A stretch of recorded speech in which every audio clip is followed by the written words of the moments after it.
Hello everyone, how are you doing? This is MD Tech here with another quick tutorial. In today's tutorial, I'm going to show you guys how to go about hiding your Reels from being viewed publicly on your Facebook app on your iOS or Android device. So perhaps you want to limit who can view it. In today's tutorial, I'm going to show you guys how to do it. And without further ado, let's go ahead and jump right into it. So all you have to do is open up your Facebook app and select your profile icon in the top right. And you want to go and select Settings and Privacy.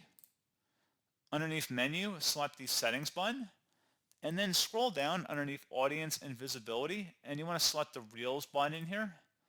Where it says who can see your Reels, right now it's set to public, but if we click inside of here, we can adjust it to public, friends, or friends accept. So you can limit that just by making those selections in here, and you would select Save to save the change, and that's all you would have to do.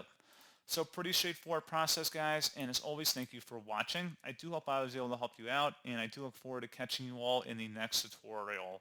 Goodbye.